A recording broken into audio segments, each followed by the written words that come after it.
और चाहे दिग्विजय चौटाला हो। मैं आज कह रहा हूं बड़े खुले तौर पर कि यूनिवर्सिटी के गेट बंद करने पड़े तो वो दिन फिर याद कराएंगे, और आमरण अनशन पर भी बैठना पड़ा तो भी उससे पीछे नहीं हटेंगे। चुनाव तो भाई जरूर होंगे। मेरी एक सोच है और वो सोच बिल्कुल स्पष्ट है कि इस बार यूनिवर्सिटियों कॉलेज के अच्छे लड़के प्रधान चुन के आए, और उन प्रधानों में बहुत से युवा ऐसे होने चाहिए जिनके अंदर अच्छी लीडरशिप क्वालिटी हो।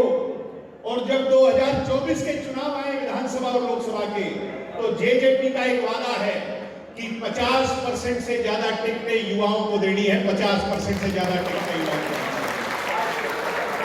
मैं आज आपको ये वादा, ये प्रॉमिस, ये विश्वास देके जा रहा हूं कि अच्छे लड़के और हमारी बहनें जब इन चुनावों में चुन के आएंगे तो दिग्विजय चौटाला अग्रिम पंक्ति में खड़ा होकर इस बात की वकालत डॉक्टर अजय सिंह चौटाला जी से करेगा कि विधानसभा में और लोकसभा में इन नौजवानों को टिकट दी जाए, इनको आगे रहने का।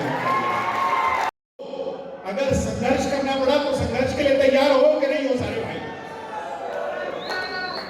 तैयार हो तो सारे संगठित होकर के अपने कॉलेज के प्रिंसिपल से लेकर डीसी से लेकर राज्यपाल के नाम, वाइस चांसलर्स के नाम आने वाले समय में ज्ञापन सुपुर्द करने का काम करो, ज्ञापन सौंपने का काम करो, और इसकी एक अवधि लगा दो। इसके लिए चाहे सिग्नेचर अभियान चलाना पड़े, उसकी शुरुआत कर दो कि सरकार को और सरकार में बैठी अफसरशाही को पता चल जाना चाहिए कि भाई इनसो इस बार मानने वाली नहीं है, इस बार तो चुनाव जरूर होंगे। और जब चुनाव होंगे तो ये मुझे पूरा विश्वास है, जहां अच्छी लीडरशिप जीत करके आएगी वहीं इनसो का झंडा हरियाणा की स्टूडेंट पॉलिटिक्स के अंदर एक अलग अलग लगाकर हिमालय से ऊंचा उठाने का काम आप लोगों के होगा। इनसो में और दूसरे संगठनों में फर्क क्या है? मैं बड़े गर्व से, विश्वास से, मीडिया के लोग बैठे हैं, मेरी बात को रिकॉर्ड करें। कांग्रेस पार्टी की एनएसयूआई के अंदर आम घरों का कोई बच्चा मुझे ऐसा दिखा दो, किसान का, मजदूर का बेटा या बेटी ऐसी बताओ जिसको प्रदेश अध्यक्ष या राष्ट्रीय अध्यक्ष के पद पर कांग्रेस ने पहुंचाने का काम किया, बता दो भाइयों। कोई एक नाम नहीं मिलेगा। मैं एनएसयूआई के बारे में ढूंढने लगा, पता लगाने लगा, तो मुझे एक ही बात पता लगी कि एनएसयूआई में सिर्फ उनको जगह दी जाती है जिनके पिताजी कांग्रेस में हो, या उनको जगह दी जाती है जिनकी जेब भारी हो। यानी अच्छी फॉर्च्यूनर गाड़ी हो, अच्छी कोठी हो, उसको आगे किया जाता है। एक तरफ वो लोग हैं, हमारी जो लड़ाई है, जहां एक तरफ इस कॉर्पोरेट कल्चर की एनएसयूआई से है, वही एक तरफ वो लोग हैं जो तबला बजाने का नाटक करते हैं, और कश्मीर के टुकड़े टुकड़े करने की जब बात आती है तो फिर सबसे आगे खड़े नजर आते हैं कि नहीं आते हैं साथियों? जब जेडीयू के अंदर कांड होते हैं तो ये लोग देश को बांटने की बात करते हैं। एक होने चाहिए, मगर सरकार का अड़ियल रवैया रहा था, और आपको वो दिन भी याद होगा कि आमरण अनशन करने की बात भी आई तो हमने उससे भी पीछे कदम नहीं हटाए, बल्कि आमरण अनशन पर बैठकर सरकार को मजबूर किया, बल्कि घुटनों पर सरकार को लाने का काम किया, मजबूर किया, और स्टूडेंट यूनियन इलेक्शन की बहाली सरकार ने मान ली। मगर फिर एक अड़चन आ गई, और ये गौर करो इस बात पे।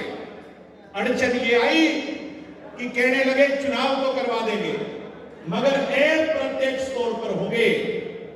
अप्रत्यक्ष तौर का क्या मतलब है?